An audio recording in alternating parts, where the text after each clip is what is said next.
We're joined now by Pitt State head coach Tim Beck. He'll take questions from the group. Coach Beck, Jim Henry from the Globe in Joplin. 2 weeks into the season, 7 out of 10 MIAA conference teams already have a loss. What does that say about the league? Well, I think it's a good example of the league every year, and you know it's been this way for a while. There's a lot of parity, and you know anybody can beat anybody every single week, and so you know we kind of beginning of the week we kind of looked at we've got the composite schedule in our meeting room. We kind of look at the schedule and see who's playing who, and you know coaches kind of talk about if there's anybody they think that can maybe knock somebody else off, or maybe somebody go into another place where they shouldn't and win, and it happens every year. You just don't know what week and who's going to do it against who, but you know it's talks about the strength of our conference, I believe. And the parity. Yes, absolutely. You know, again, you look back at a lot of the games over the years, but one game that sticks out in my mind is just, I can't remember if it was 2-3 years ago, Northwest had a pretty dominant team, and they go to Hayes, and they have to fight their tail off the end of the game to win the game, and really Hayes had them beat, and it was a year that Hayes was down, and so, you know, just every year there's games like that, and that's why we play the games on Saturday. Coach Beck, Seth Mossy, GTV, and Guerrilla Radio. Truman State opened up with 12 of their first 13 plays from scrimmages passes. They've already attempted more than twice the amount of passes the Guerrillas have. Are we going to see more blitzing from our linebacker corps and a more aggressive defense this weekend, knowing that? That'll just depend on how the game goes. You know, if we're able to get pressure with our front four like we did in the Missouri Western game, you know, then we may not have to do that. There may be a time when we do it just to keep them off balance some. But their quarterback does a nice job. You can tell he probably is much more comfortable week 2 than he was week 1. I think he had a little bit more time to throw week 2 than he did week 1. And boy, he threw some really nice balls last week. So we can't let him just stand there and pick us apart, because if we don't get pressure on him, he can put the ball on the money. He's very accurate. So we're going to have to find a way to get pressure, whether it be four guys or 5 or 6. So you know, at some point we will bring extra pressure. Just have to wait and see kind of how much, how often, depending on how our front four does. Coach Nick King from KDE. You talked about the coaches will take a look at the schedule and see who's playing who. How much then would you take a look and say, hey, we beat Missouri Western by 27, they come back and have a strong week too? Like, how much do you take into account what that means? Well, it's interesting to see how things play out. It's real interesting to see, you know, the thing about it is some people really have a hard time playing other people. You know, Central Missouri has had a lot of struggles against Missouri Western at Missouri Western, and I think I know that Missouri Western's won several of those games the last few years in that contest between those two teams. So it's just unique how there are some teams that you know don't struggle with some teams, whether or not their win-loss records where it should be or not. You can just tell, and some people have a hard time going into certain places. So that's kind of unique, and you know, this game against Truman is a game that I told our coaches at the beginning of the year, I'm concerned about this game.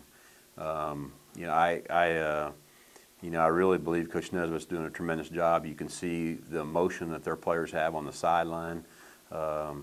They get their kids up to play. They've played us extremely hard the last 2 years, and you know, I think before 2 years ago, I don't know that their kids ever really believed they could beat us, and since they did beat us up there, you know, now they know they can beat us, and so, you know, Coach Nesbitt's got them, will have them fired up and ready to go. Kind of on the same subject then, your players, if they take a look and see they lost 65-3 in week 1,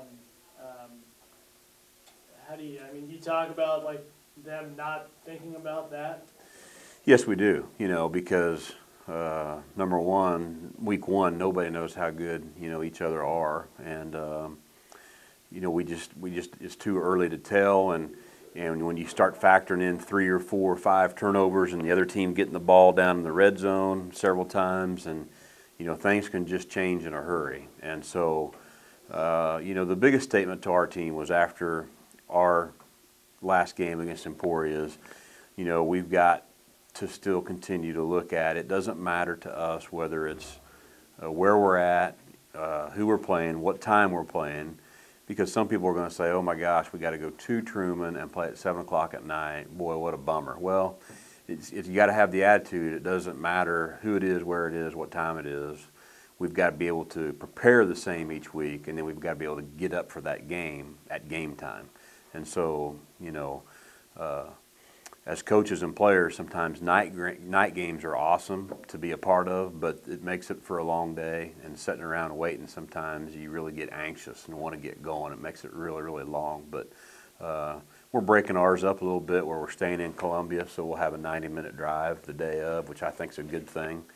And so we'll try to get back on as much as a regular schedule as we can, but I think it's good to eat pregame meal and then be on the bus for an hour and a half. Coach, Brock, assistant from Minnesota. Did you talk about how important the improvement made in the defensive backfield to the team? Yeah, I think we'll really be tested this week. We'll see how much improvement we've made after this game, because they're going to play a lot of 3 receivers, 4 receivers. They're going to be an empty a lot, and that changes what you do defensively. We have to be able to cover a lot of territory.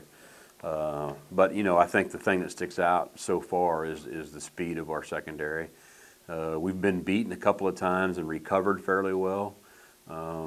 So we're playing some young guys back there, and sometimes you're nervous about playing some young guys, especially at the corner position. But on the other hand, they're so young, they don't know that they can be beat, and so they're pretty brave at times.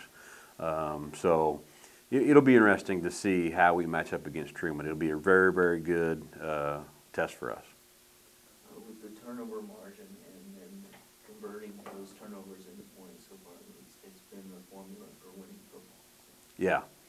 Last week, defensively, really gave us an opportunity. The several punts that we forced them to punt, and then they don't get a huge punt off. They punted one over our head, but the rest of them we were able to handle and get a few yards. And the next thing you know, we're at midfield right now, and so we were able to play with a short field a lot last year. A lot of it mainly because of our defense.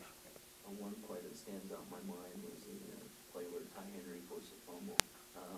It's one of those plays where there was a bad interception, and it didn't seem like the guys got demoralized, and then he makes a play like that. So. Yeah, it was a huge play. It's one of those deals where it was a really deflating play for Emporia. Our kids are playing hard. That's the thing. You want them to line up and play extremely hard every snap, and so far we're getting that out of them. Coach Beck, Yes. you mentioned that you talked to your coaches and this was a game you were worried about. Zach Dickey had arguably one of the worst games of his college career at Truman State, 3 of 13 for 27 yards and a pick. What is different about the offense this year? Well, yeah, that's a good question. The big thing for Zach will be comfort. He's much more comfortable now than he was at that point. But boy, we've struggled up there a little bit at times, and we've had times where special teams were huge plays at Truman, and so the good thing that I can see is I think we're more mature, much more mature than we were a year ago. Our leadership is really good.